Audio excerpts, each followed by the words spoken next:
मला त्यांच्याविषयी काय बोलायचं तुम्हाला घ्यायची तयार आहे घेऊन मरू दे तिकडे.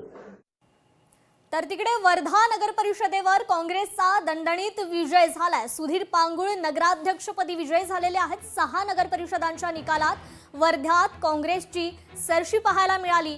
पंकज भोयर यांची प्रतिष्ठा या ठिकाणी पणाला लागली होती. तर सुधीर पांगुळ यांचा नगराध्यक्षपदी हा विजय झालेला आहे. 6 नगर परिषदांच्या निकालात वर्ध्यात काँग्रेसची सरशी पाहायला मिळाली आहे. कार्यकर्त्यांकडून पदाधिकाऱ्यांकडून या ठिकाणी आता जल्लोष करण्यात येतोय. काँग्रेसने या ठिकाणी बाजी मारलेली आहे.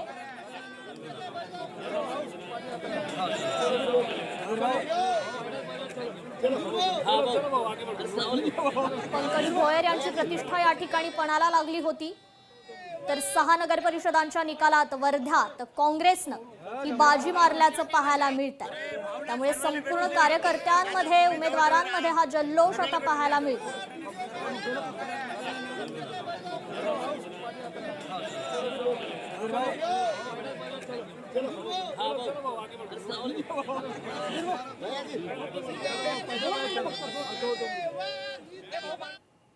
तर वर्ध्यातील सिंदी रेल्वे नगराध्यक्ष पदाच्या भाजपच्या उमेदवार राणी स्नेहल कलोडे यांचा विजय झालाय. राष्ट्रवादी काँग्रेस शरद पवार गटाच्या सुनीता कलोडे यांचा त्यांनी पराभव केलेला आहे. त्यामुळे भाजपला या ठिकाणी सत्ता राखण्यात हे यश आल्याचं पाहायला मिळतंय. राणी स्नेहल कलोडे यांचा या ठिकाणी विजय झालेला आहे. राष्ट्रवादी काँग्रेस शरद पवार गटाच्या सुनीता कलोडे यांचा या ठिकाणी पराभव करण्यात आलाय. त्यामुळे भाजपला या ठिकाणी यश मिळालंय. तर तिकडे बारामतीत अजित पवारांच्या राष्ट्रवादीचे 8 उमेदवार विजयी ठरले. तर गुलाल उधळत कार्यकर्त्यांनी जल्लोष केलाय. यावेळी कार्यकर्त्यांशी बातचीत केली आहे आमचे प्रतिनिधी विकास कोकरे यांनी. राष्ट्रवादी काँग्रेस पार्टी अजित पवार गटाचे 8 नगरसेवक निवडून आलेले आहेत. आपण पाहू शकता कार्यकर्त्यांकडून मोठ्या प्रमाणात जल्लोष साजरा केला जातोय. कार्यकर्त्यांकडून खरं तर गुलाल उधळला जातोय.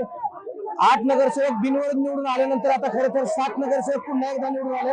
कार्यकर्त्यांच्या काय वाटतं 8 नगरसेवक निवडून आलेत राष्ट्रवादी काँग्रेस पक्षाचे. हे नगरसेवक निवडून येणारच होते, हे सगळ्यांना माहितीच होतं. बारामतीत फक्त एकच हवा, हा विकासाचा दादांचा पॅटर्न सक्सेसफुल झालेला आहे आणि पुन्हा एकदा जनतेने विकासाला मतदान केलेलं आहे आणि म्हणून 1 ते 4 वार्ड मधले सगळेचे सगळे उमेदवार घड्याळाचे विजयी झाले. त्याबद्दल सर्वांना अभिनंदन. काय वाटतं तुम्हाला कार्यकर्ता म्हणून काय वाटतं? कार्यकर्ता म्हणून मला आनंद झालेला आहे. दादांनी विकास केला, त्याला काहीतरी चीज झाले सारखं वाटतंय. विकास कोकरे, लोकशाही मराठी, बारामती. तर तिकडे शिरूर नगर परिषदेवर देखील अजित पवारांच्या राष्ट्रवादीचा विजय झालाय. ऐश्वर्या अभिजित पाचारणे यांचा हा विजय झालाय. शिरूर नगर परिषदेवर राष्ट्रवादीचा झेंडा फडकलाय. राज्याचे उपमुख्यमंत्री अजितदादा पवार साहेब आणि आपले आमदार माऊली आबा कटके यांच्यामुळे खरं तर आणि आपले माजी खासदार शिवाजीदादा आढळराव पाटील यांच्यामुळे मिळालेली संधी आहे. खरं तर मी सगळ्यात पहिले त्यांचा धन्यवाद करते आणि सगळे त्यांच्यामुळे इलेक्शन खरं अपूर्ण आहे. ती शिरूरची जनता आज त्यांनी मला निवडून दिले त्याबद्दल त्यांचं खूप खूप आभार. त्यांच्या विश्वासाला त्यांनी मला त्यांचा विश्वास मी जिंकलाय आणि तो विश्वास मी कायम ठेवेल. तर तिकडे वर्ध्याच्या